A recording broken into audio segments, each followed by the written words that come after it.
And the first thing I want to say, I want to recognize you as Mr. ABO. That's what they call you. That's what they tell me, that you're the Mr. American Board of Orthodontics. And want to welcome you to this interview, and we want you to feel free to give us any information that you'd like to pass on for history, because this is what it's all about, history. Thank you, Bill. Thank you very much. First off, Earl, I want to start back with just the history of orthodontics, because that is primarily the focus of your life.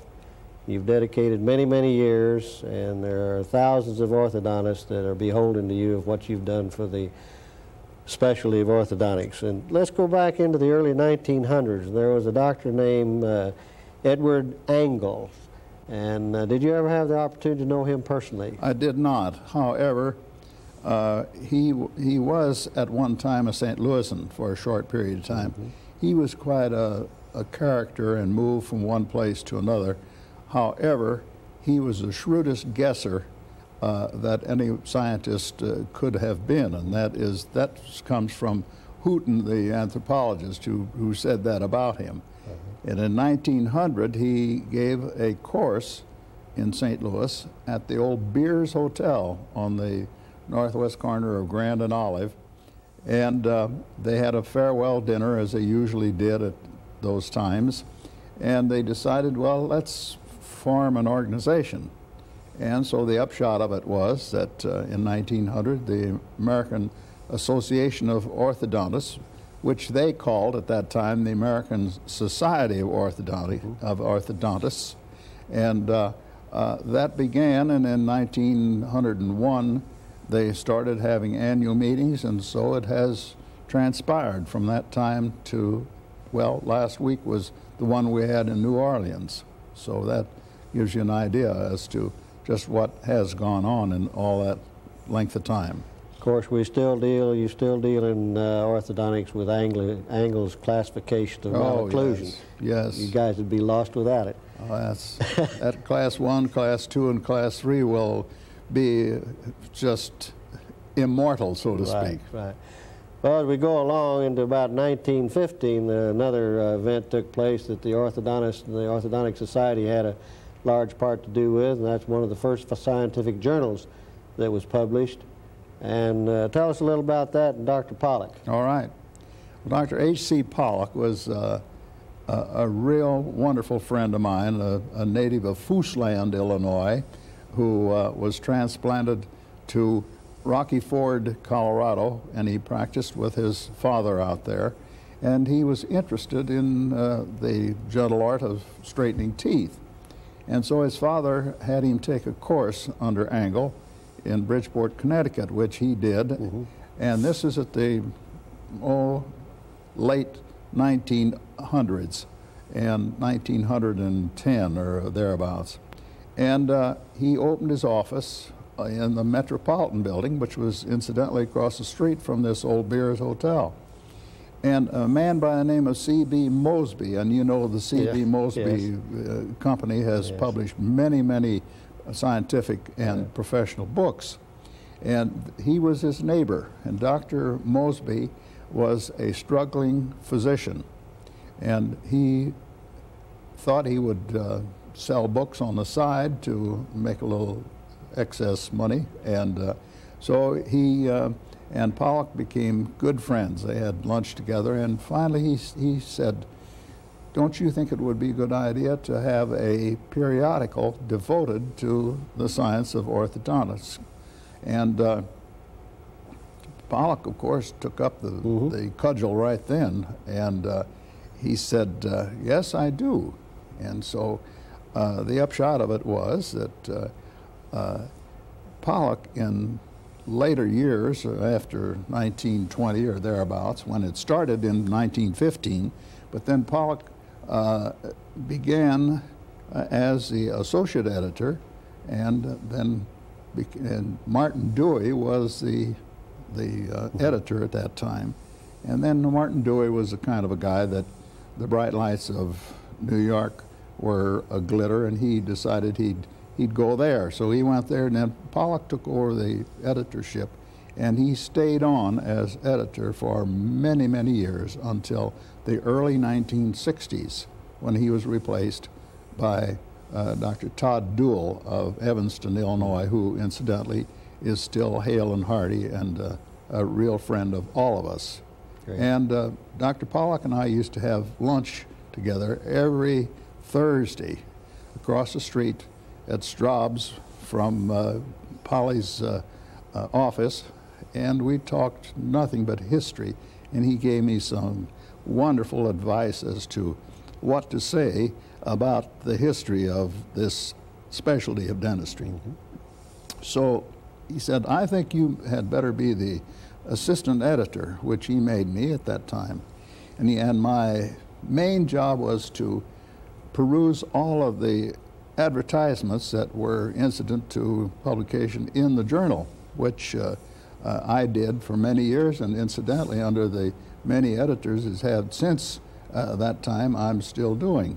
And it's a very enjoyable thing, sometimes not too pleasant, but nevertheless I enjoy doing it. That's great. Well, that's just part of your history, and that's real great. Well, we're going to jump up to about 1929, around that time, and I'm sure that brings some things to mind with Dr. Owen Oliver and about the board. Yeah, well, give us some history on the board now. It was well known that actually there needed to be some, you might say, organization to those who were practicing orthodontics. So a man by the name of Ketchum out of Denver was president in 1929, president of the American Association of Orthodontics at Estes Park. And he suggested that an organization be formed called the American Board, which the next year began, and it has transpired all of that many, many years since 1929, and has been part of my upbringing, so to speak. And Oren Oliver was one of the 7 original directors, and there were others that were not as well known as Oren Oliver. Everyone my age and maybe even 10 years younger would remember Oren Oliver of Nashville, Tennessee. Along about that time, give us a little history on the relationship with the American Board of Orthodontics and the American Dental Association.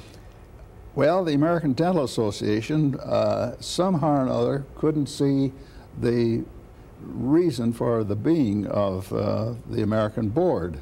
But they did, however, cause the American Board of Oral Surgery to be accepted by the Council on Dental Education. Well, a year or two passed, and we in orthodontics became more legitimate, and in 1950 the American Board of Orthodontics was recognized by the Council on Dental Education, and under whose aegis they still do transfer business from one to the other. I'm sure you had a little part to play in that over the years. Well, it's been a lot of fun doing it, and I've gotten to know men like Harold Hillenbrand and some of the leaders of oral surgery and the ADA. Long about 1963, a name pops up, Dr. Brophy. And yes, he was not a doctor, incidentally. Oh, I'm sorry. He was the executive director of the St. Louis Dental Society, and I was going off as secretary of several years as of the American Association of Orthodontists, and so they said, Earl, find us somebody to replace you. So we sent out a letter to the various institutions and got a lot of curriculum vitae and on various people. Then in Philadelphia, in about 1962, we had a meeting, interim meeting of the Board of directors of the American Association of Orthodontists, or American Association of Orthodontists, and actually it so happened that Jim was a good friend of mine. He got the job on the spot, and I lost some friends temporarily over having so-called taken him away from the St. Louis Dental Society and putting him into the job that we had offered, you see. And Jim remained in that job until 3 years ago when he passed away in an airport waiting to do some make a trip for the American Association of Orthodontists. And you were the executive director of the American Board. The American Board, well, that happened this way. I was president of the American Association in '64. Then I was trustee for 3 years, and about that time, Ray Thoreau from the Midwestern Society of Orthodontics was the man who represented the Midwest and who was going out off the board. And so he arranged for me to be considered by the American Board, which I had no idea that I would become a director on the American Board of Orthodontics. So I went from the frying pan into the fire, so to speak. And then from '70 to '77, I was a director and helped to conduct the various and sundry examination meetings. In 1972, Gene West from San Francisco went off as secretary, and he asked me if I wouldn't take over the secretaryship, which I did. And then I stayed on with that until the end of my tenure in '77, at which time the American Board of Orthodontics decided that they would like to have an executive director. And so they said, we like St. Louis as the focal point of operations, so won't you take the job?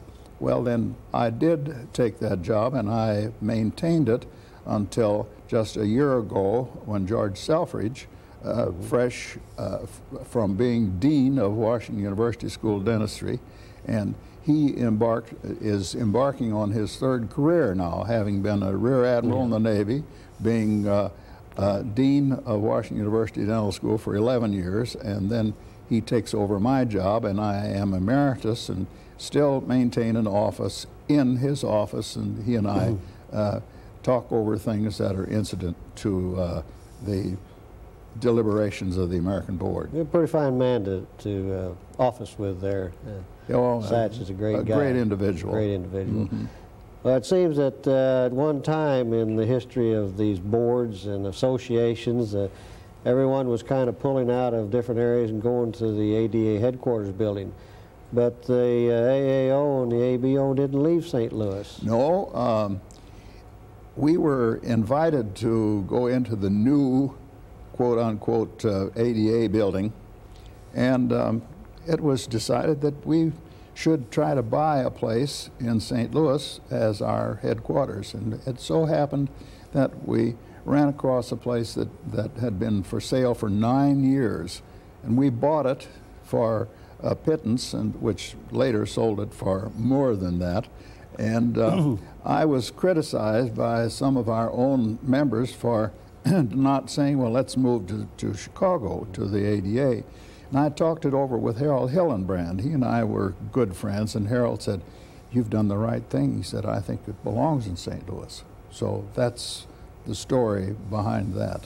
Well, St. Louis seems to be a very strong center for orthodontics. Yes. Why do you feel in your own mind that the Midwest has been this strong influence?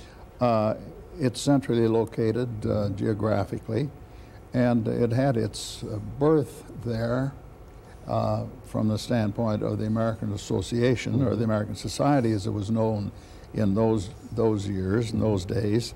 But other than that, we always have people that are willing to help take care of the fire, so to speak. Good.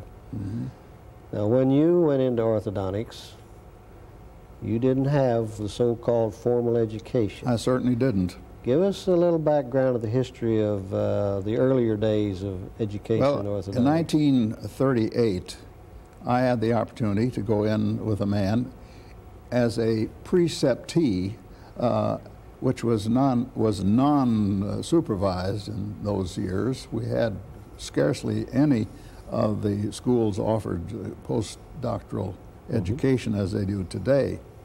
Well, I stayed with him 2 years, and then another friend of mine and myself started our practices in orthodontics. So lo and behold, in 1942, why, the bell rang and I was called into service with the 21st General Hospital, which was made up of people on the staff at Washington University Dental School. We'll get to that in a little bit later. All right. Yeah, we have that all categorized for you. Okay. So we just want to know about the educational differences. Well, the difference is this, that my education came about through short courses and a lot of book reading, so to speak, and then they did have at that time courses of a week and 2 weeks duration. Well, according to my notes, and that kind of surprised me because it said it was as late as '69 that there was the formal change from preceptorship to a formal type of orthodontic education. Right, 1967, as a matter of fact. Yeah. Well, Sachs gave me the wrong figure. You tell him that when you get back to St. Louis. Well, anyhow, that's when preceptorship is still recognized if it has been of the supervised kind, and that was indulged in with the heading of George Hahn, from who was then head of the orthodontic department at the University of California at San Francisco, and believe you me, he did a super job.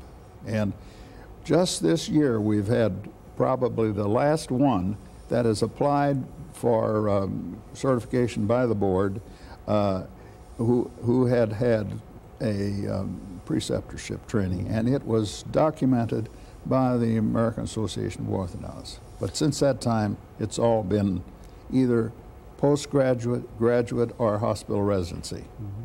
How many did you tell me last night we were talking that have been board certified now? Well, we have those that are active to date are just under 1,500. Of course, there are any number that have passed on to their great reward, and it's interesting to see that this last year we certified twice as many as we did the year before, or twice as many as any 1 year before that, you see. So it really raised the percentage to where we're up to 20% of the membership of the American Association of Orthodontists, which all those, taking into consideration those that would be eligible to join, to apply, are in the neighborhood of 8,000, although there are student membership and so forth and so on, some 10,000 in the AAO today. About 20% are board. That's right, 20%. That's pretty good, pretty good. Just your thought in, we hear so much about the next 10 to 15 years in the general practice of dentistry, and as we heard Woody Roop this morning talking about materials, and your comparison, your thoughts about the practice of orthodontics, say, when you began and about present and about 20 years from now. Kind of make a comparison of those three eras and give us your feelings. I was the first head of the department that took on any number of graduate students at Washington University. That was back in 1953. And we then started by taking 3, and then we took 4, and now we take 6 every year. There are some schools that started taking as many as 22, 24, 25. But now they have begun to cut that back because of the fact that pressure has been brought upon them to do so. Actually, I would say that, well, I talked with a young graduate student here at the University of Oklahoma this morning, and he unwittingly told me something that I hadn't thought of before, that why does he want to be board certified? And here he is, a first year in graduate training. Mm-hmm. He said, I want to be certified because, he said, I don't want to be just that much better than the general practitioner that so-called is the so-called practitioner of orthodontics on the side, which I thought was an excellent observation. Good. And I hope that there are a lot of them that feel the same way. Well, for your group, you do a pretty commendable job, I think. Well, you're good. Well, you still now you've kind of gotten off the subject here a little bit on your comparison of practice. I know a lot of now, just like this student you were talking with, I'm sure he doesn't have really an idea of how you began practicing orthodontics, and he knows how he's being taught today and some of the things, and probably hasn't given too much thought about 20 years from now, except retiring. Yeah. So if you would embellish a little bit more on that, I want to kind of stick after you a little. Well, short courses are still in vogue. I mean, any particular philosophy that is new, been brought out by the research people, and is put onto a practical scale, that is still subject for short courses. Mm-hmm. Now, when I was head of the department, I would have, for instance, the old labiolingual technique with the occlusal guide plane that Orrin Oliver had developed, you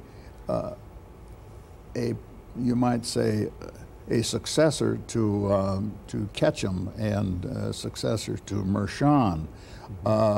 That today is being wrought by the same people in a different manner, but it still is a functional appliance, and which we hear an awful lot about today. Well, then along came a man from Louisville, Joe Johnson, and he had the twin wire appliance. Well, the twin wire appliance was a tremendous appliance and helped to bring about a little more knowledge to those who were attempting to straighten teeth. We used to have him for a week every year, and he so influenced me that I wrote a book on the subject, which is long out of print, of course. Now that has all developed into the light wire technique and to the edgewise, which is actually hardly ever really referred to in the same category that the old edgewise appliance was. And the edgewise appliance was popularized, and some amount of real substance was brought into the practice of orthodontics by Charlie Tweed in Tucson, Arizona. And they still have a Tweed Foundation. And one of your men here in Oklahoma City, Herb Klontz, is connected with that, who was a former student of mine at Washington University. And he sort of took a maelstrom of ideas and categorized it. Tweed did, and he did his part toward making things a little bit more respectable so far as techniques are concerned. Do you think of anything else? These are just some of the highlights that I had picked out to kind of bring it on to the first 80 years, so to speak. And well, I'll tell you, let me say this, that the fact that we have had twice as many become certified this last year is predicated upon several things. Number one was that the orthodontist is beginning to realize that he wants to be as good as his own study and his own volition will permit him to be. And then to, the board has taken it upon itself to reduce the number of cases that have to be presented, but they have more control over what is being presented than it used to be. And I was head over heels connected with it this year, and God willing, the creek don't rise, I may be next year, you see. So it's a very interesting and an important adjunct to what we call a special field in dentistry. Do you foresee any great changes in the next 20 years as far as general orthodontic treatment? As the old saying is, I think we've gone as far as we can go for the time being. And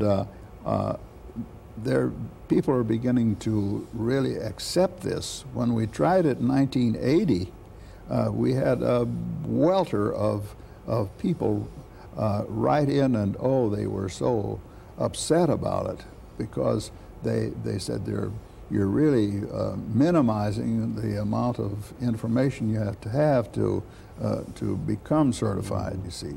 But it's all based on a different premise now. Well, if we think of anything else as we talk, Earl, we'll come back to the generalized subject of orthodontics, because this is your forte in life. But I'd like to get back to you with some things on a personal basis, to find a little about what happened in your earlier life. Let's just start out. Where were you born? And I was born in a small town in Illinois many years ago in Madison County, right east of the Mississippi River, 45 miles from where I am currently living. Haven't migrated too far. I have not too far. And I went to high school 10 miles away because we didn't have high school but 2 years in my hometown. I had a lot of fun driving back and forth with an old 1917 model Rio touring car. And after that, I felt that I wanted to be a scientist, so to speak, which the term was rather unknown to me at that time, but I wanted to teach chemistry. I was interested in chemistry. Well, lo and behold, the family was really close to the local dentist who was graduated from Washington University in 1914.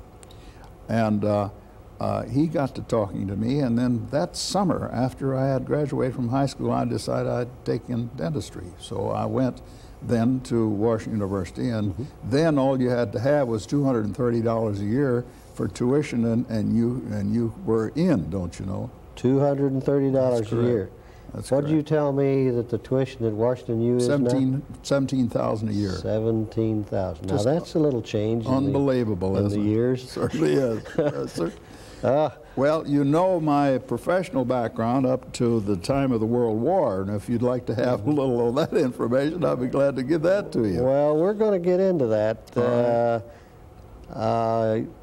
Did you mention when you were taking your preceptorship, I don't know whether you mentioned Dean Lisher or not. I don't remember. I didn't. You didn't, as a matter of fact. Lisher was actually a preceptor of mine, not on paper, but I can remember he was a German, and really I did things because he told me I should do it, don't you know? Sometimes I wondered why, and now I appreciate the fact that he did do that.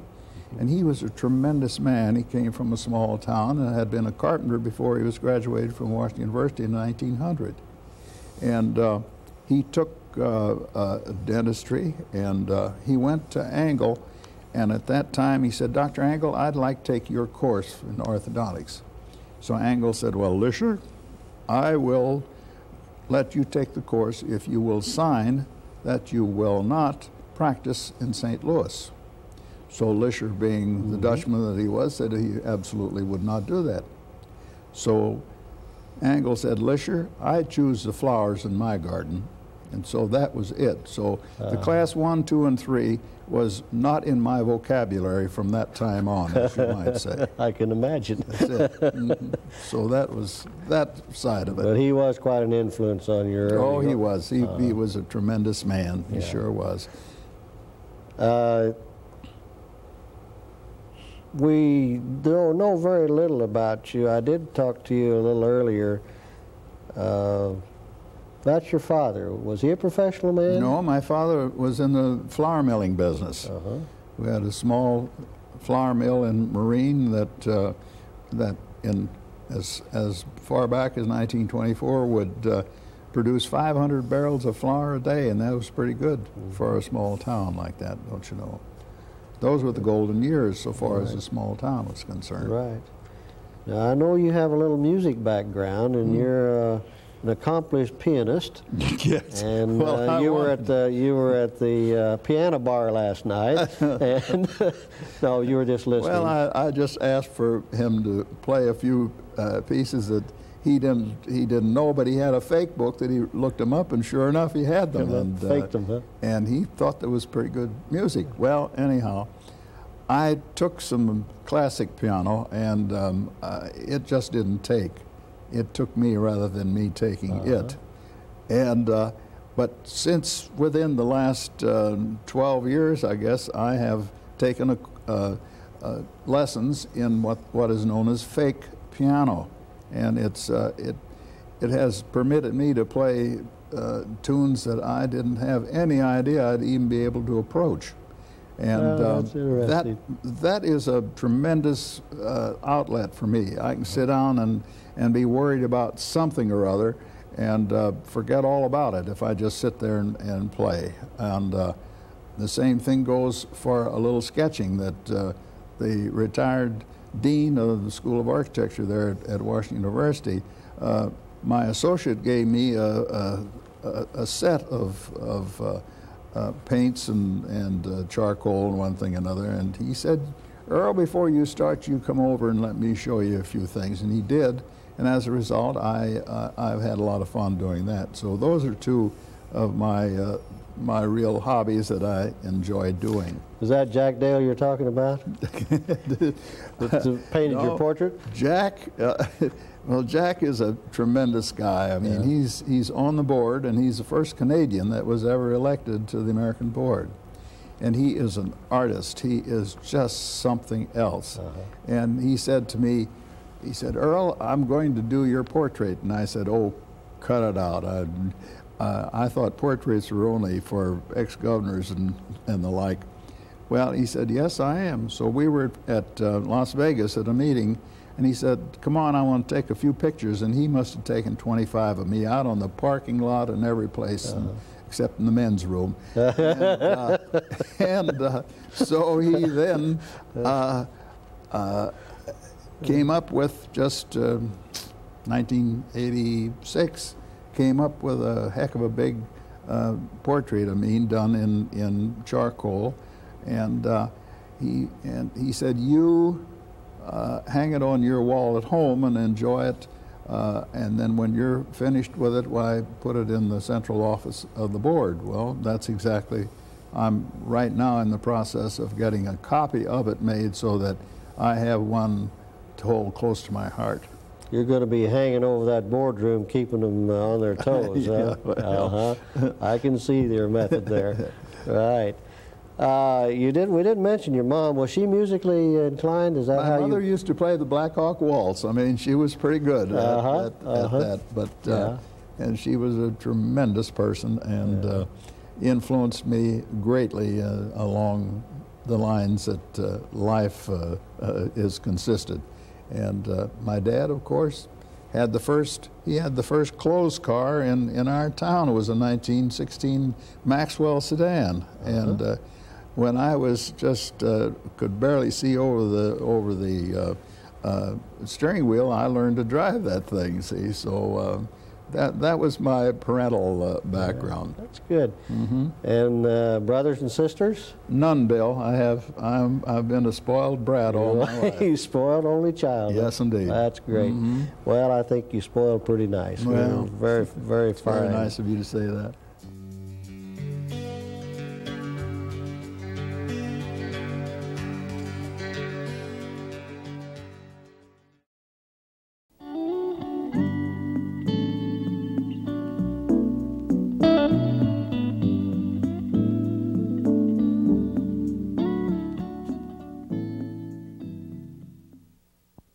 Let's go to the war years, because I know this is quite a story in your life, and I would like for you to just start in at the beginning when you began to form the Hospital Corps from Washington University, and kind of carry us through those years. And if some of the things don't come out that I want to hear, I may may remind you some stories. I'll bore you some more then. That's good. That's good. My dear friend Leo Lundergan and myself practiced together in orthodontics, and we were just getting started. We had a big double desk that was bigger than all out of doors, and he sat on one side and I sat on the other. This was on Christmas Eve in the morning, and in those days we'd go to the office just in hopes that the telephone would ring, don't you know. But the telephone did ring, and the secretary to the dean of the medical school said, and I knew her, Louise Jacoby, and she said, "Earl, I'm sorry to tell you this, but the 21st General Hospital has been alerted to active duty immediately." Well, of course, that was a real a real shock. So we went over to visit my folks, never telling them until after the day was over, after Christmas was over. Well, then, after the usual physical examinations and one thing and another, well, we gathered our hospital unit down at Fort Benning. We were supposed to go to the Pacific, but things got a little bit too rugged down there, and so they kept us there for 10.5 months, the best 10 months that my wife and I ever had. Oh, wonderful. And so then we were alerted to go overseas.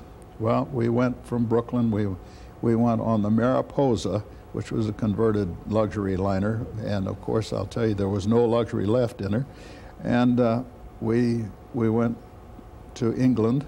We were in England for 6 weeks, and then we boarded another ship, and in convoy we went to North Africa.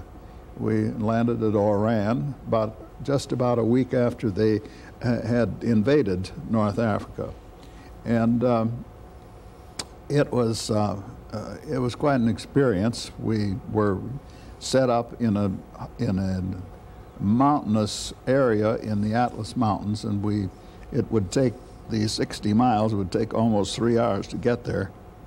Why on earth they ever set up a hospital there, I don't know, but they did. But we enjoyed it, and so about that time, there was a station hospital, which was a smaller outfit that needed to replace the head of their dental section. So my chief of service, who was a dear friend, said, "Earl, I want to tell you this." He said, "I sure don't want to lose you, but," he said, "if you would like the job, why, I'll see that you get it." So, well, $90 more a month from captain to major those days went a great deal. Good. And there was a certain amount of egotism connected with it. And so I went there, and I was over on the Mediterranean seacoast. In the meantime, I was with them for almost a year, about 8 months, and then the 21st General went to Italy. We went to Corsica, and I think I told you about my my interesting patient in North Africa was George Patton. Right. The general came in, and he was a great person. I mean, I enjoyed him very much. He wanted to have his teeth examined, which I did, and he needed an inlay.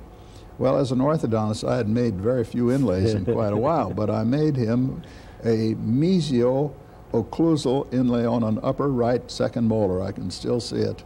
And so then when he was through, he said, "Captain, let me have your name, organization, and serial number." And I said, "Well, what are you going to do, preferred charges?" And he said, "No, when someone does something nice for me, I like to do the same for them." So then down from Supreme Headquarters came this commendation, which I cherish and have all the rest of my life. Did he really carry a pair of of pearl-handled pistols. He most certainly did. And Bill. what did you get to do? Well, he came in, and I was using a modified orange crate for a desk, and he took his jacket off, and every general gets a belt, you know, with an insignia on the front of it. He wore his all the time, and he unhooked it, and he had 2 holsters and 2 pearl-handled guns. And I said, these are the famous guns, and he kind of chuckled, and I said, do you mind if I heft them? And he said, no, of course not. So I did, and I said, I've read about you and your Mexican border experience, and he got a big kick out of that. Yeah. So he was a grand guy. I mean, and then I might elongate that story a little bit and say that I then, a friend of mine permaplaqued this commendation. Mm-hmm. And I had it on my wall of my private office, and a friend of mine from Boston happened to visit me, and he saw it, and he said, do you mind if I could have a copy of that? He said, I know Patton's son, and he said, I know that he would love to have a copy of that. So I said, no. So I made him one, and I sent it to him. So 2 weeks later, I got a set of 2-volume set of the Patton papers, autographed by Patton's son. Wonderful. Which I cherish that very much. That's very important in sure your memorabilia. Yeah. Right.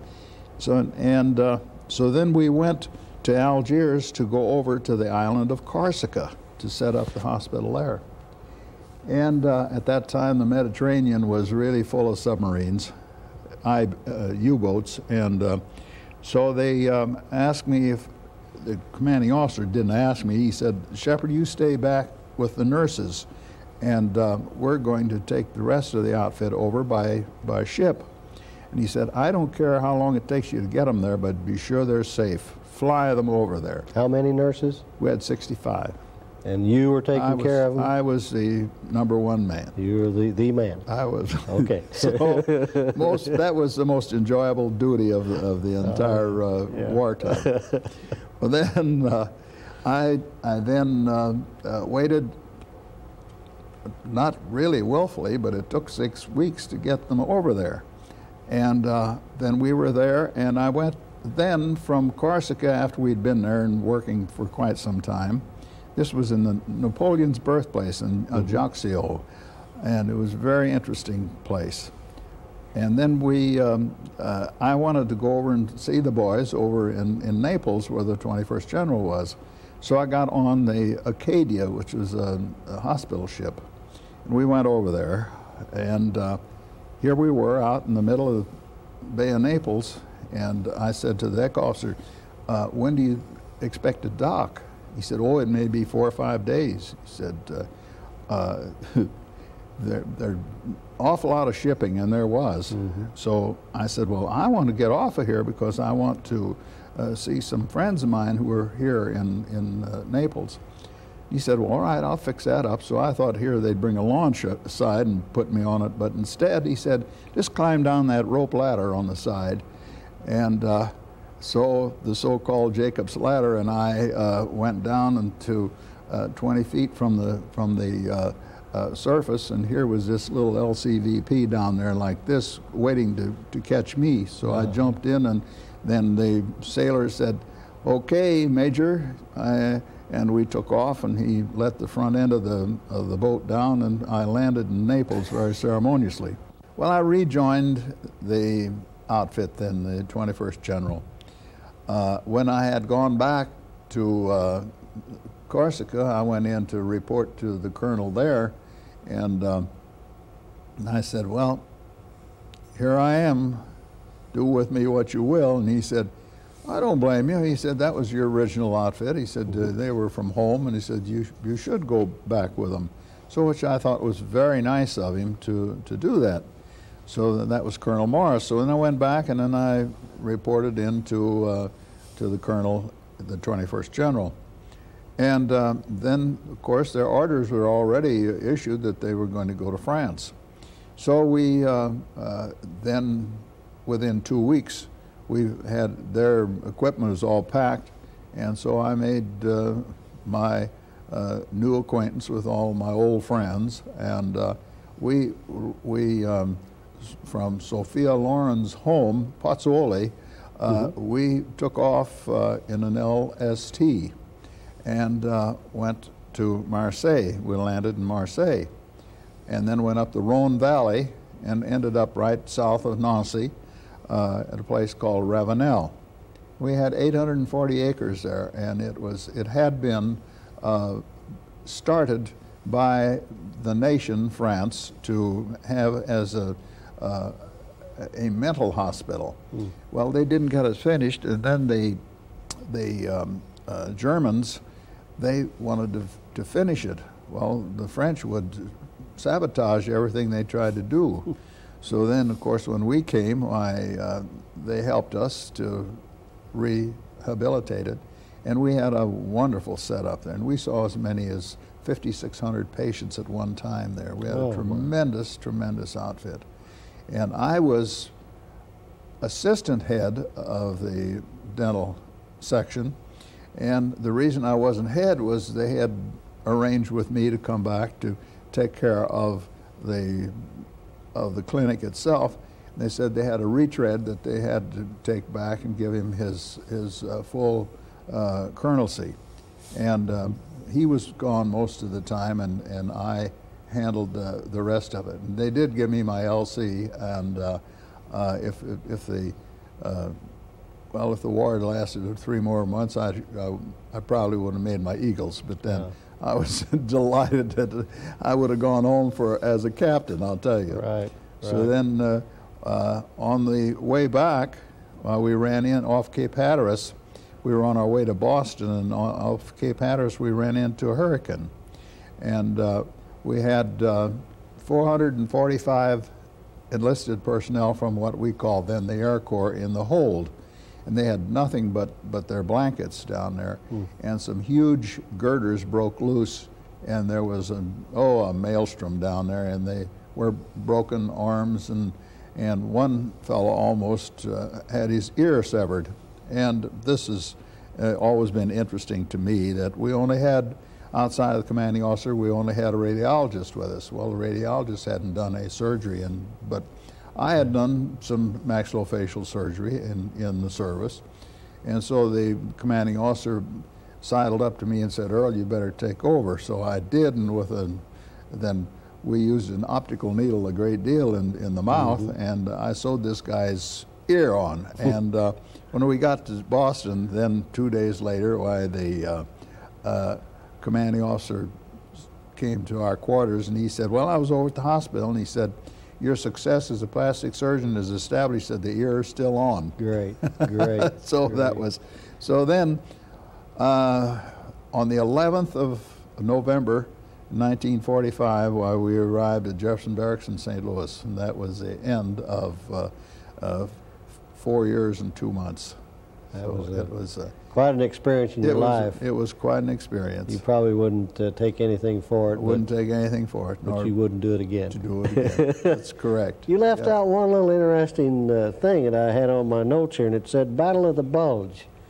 You got kind of messed up in that thing. I sure did. It was, I was the president of the Officers Club, and as that, it was my job to purvey materiel for the Officers Club. So I was on my way to Brussels with another man, and we had the commanding officer's command car and a 3/4-ton trailer, and it was snowing like the devil. It was January of 1945, and it was snowing, and here was a GI sidled up to a side of a building, and I stuck my head out and I said, "Soldiers, this is the way to Brussels?" He said, "It is, sir, but I wouldn't suggest you go this way." He said, "This is Bastogne." So if you recall, Bastogne was Yes. really was where McAuliffe was holed up. Well, we of course turned tail. We didn't know much about it because they didn't tell us much of the secret information. So we turned around and went back to Arlon, then we went to Brussels, and then we went in and bought the material and brought it back to the 21st. And that was another thrill of a lifetime, Yes. I might tell you. So, well, we're glad you didn't continue on. yeah. Well, that's an interesting story, Earl, and I know it brings back a lot of memories to you. Certainly does. And just happens that we're doing this in Oklahoma City, and you have a very dear friend here who's a surgeon that you went through this era with. That's right, Joe Parker. Dr. Joe Parker. Mm-hmm. And he was an outstanding surgeon here in Oklahoma City. Yes, he was. And, He several years ago he had a massive stroke that knocked out his whole right side. Yes. And I'm going to see him tonight, and we're going to, of course, reminisce and some more. Sure. And That's great. He has a wonderful wife that takes infinite care of him, Mm-hmm. and so I'll be just anxious to see him. Well, we'll diverse a little bit and come back to the practice or the field of orthodontics and then dentistry as a practice and a profession. Kind of like to get your thoughts on the practitioner who takes a case into his office and says, we'll do the orthodontic treatment for you, takes his alginate impressions, pours up his cast, and sends them off to the commercial orthodontic lab. Now, don't jump too far now, but let's hear a little about your feelings along that line. Unfortunately, there are more of them doing that all the time. I mean, there was a time when there were one or two infamous laboratories that did that, but now with the advent of the so-called Crozat appliance, which I knew George Crozat very well, and he would just die all over again if he knew what was happening with the type of appliance. But that is a ridiculous thing because they can't possibly completely treat a case, and they can just get it probably in worse shape, and then eventually it's going to have to go into the hands of somebody that will have to take over anyhow. And the fees that they get sometimes even surmount those that are asked by the man who is a legitimate practitioner of orthodontics, you see. That's true. So, and that again, it brings me into a favorite subject of mine, and that is the use of commercialism in dentistry. I mean, we have sold our souls to, in many instances, to the companies that come out with something and tout how good it is before it really has had scientific investigation. And here these people are using not only the materials but the appliances to no advantage whatsoever. And I think it's a thing that I abhor the whole idea. I think it is against all of the things that dentistry has always stood for. And that again brings me again to another subject, and that is I hate to even look at the yellow pages in the telephone directory today, because here you see all kinds of drawings and pictures and the like. Now, some states say that a man cannot practice orthodontics and advertise it as being an orthodontist, but they do everything else. I mean, they don't say they're orthodontists, but they say plenty of other things that make the unknown quite known to people that really want to have something when they think they're getting something for nothing, you see. And it's, I think all of dentistry needs to take a better look at itself because, well, there is probably a lull in the quantity of dentistry available these days. And the man who practices good fundamental dentistry of 25 years ago is still not without patience, but the one that is trying to, well, put both ends against the middle, he's the guy that is really having his troubles. Along that line, we find that more general practitioners are getting into the specialty, they're not specializing, but getting into the field of orthodontics, and I think somewhat due to economic measures, but also it's come to mind, my mind, that could there be a problem with a student getting a little more orthodontic training than you and I received when we were in school? Of course, Francis Calmes at Kansas City was my orthodontic professor, a friend of yours. But I felt no competency or ability at all to do anything orthodontic. But these youngsters are coming out now in the general practice. What's your feeling along that line? Well, I really think that a lot of the real good schools are facing that situation, and they are teaching them diagnosis rather than treatment so far as undergraduates are concerned. And that's years ago. Bill Brandhorst and Fred Fabric and I really bore down on that. We have a young man now, head of the department there at Washington University, who sees it in the same light. And as a result, we want them to know what a malocclusion is, but we don't want them to do any experimentation, because too many of them do that. And true enough, there are some that are still doing it, but then some of them will, well, they'll become alcoholics no matter how little alcohol there is around, don't you know?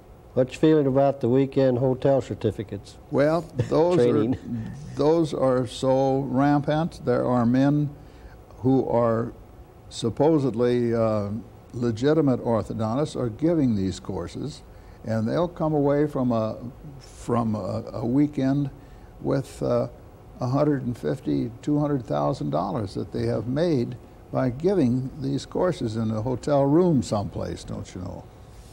And it's a ridiculous commentary on not only on the general practitioner, but also on the orthodontist for doing it, you see.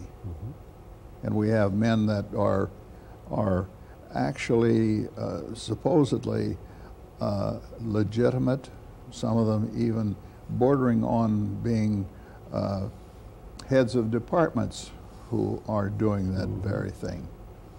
And the fact that the board is trying to bring out the fact that a man is certified or a man is eligible to be certified, they're trying to bring that before the public, so to speak, the professional public, and we've had a lot of complaints from people who think we shouldn't do that, but I think that's part of becoming a professional man and remaining one. Do you see a change maybe in the curriculum of the undergraduate orthodontic curriculum? I believe so. I think so. It used to be that you would have them make appliances and things like that just for the sake of learning how to solder and bend wires and one thing and another. Well, that could be further from the truth. I mean, and certainly is not done like it was when you and I were in school. What was it Dr. Collard said about not having any wires for the orthodontist? He said, well, he said there were band doctors and wire doctors, you know. There'd be a wireless operator? And a wire, yes, that's, he said if you had an appliance that had no wires, would you be a wireless operator? There you are. That's good. Earl, we're kind of winding down here a little bit. Do you think of anything that you would like to express at this time that you've maybe overlooked or come to mind about your orthodontic life or your personal life? I've had people ask me, well, why didn't you take medicine and become a physician? Well, to be a good physician is like being a good dentist, as I see it. And let's all be good dentists. Let's not be purveyors of something that somebody else makes and we put in the mouth for them. And the same thing is true with physicians. I mean, these health service fads and these organizations that rent themselves out, you might say, to guarding the health of the populace when you know good and well they aren't. And I know I'm perfectly satisfied with having had a lifetime of dentistry in back of me, and I hope that that nothing ever changes my, well, I know that nothing will ever change my opinion on that. Now, putting your military career aside, and just in the field of your life and the life in orthodontics, what do you feel that your greatest contribution has been? What makes you feel warm inside about what you've given to your profession? The thing that makes me feel good is the fact that I have been recognized enough to have been placed in positions of responsibility. I have had people that have told me that when I gave up general practice, that they wish I had never given it up and gone into orthodontics. Well, that makes you feel good when you know that before you became a specialist, you were appreciated. And I've always had more coming to me than I ever gave, and I'll always feel that way about it. Well, just reading about you and talking with you and your history behind you, to me it seemed that you were never a seeker, that you were always sought after, and I think this is a commendable attribute to the success of many of the men that we have interviewed in the college TV series. I appreciate your saying that, Bill, and I certainly will try to live up to it the rest of my life. Well, I want to thank you, Earl. It's been a pleasure for us to have you here, and my personal pleasure to be able to talk to you. Certainly, to have gotten to know you, really I feel that I've known you a lot longer than just a day and a half. Thank you. Okay.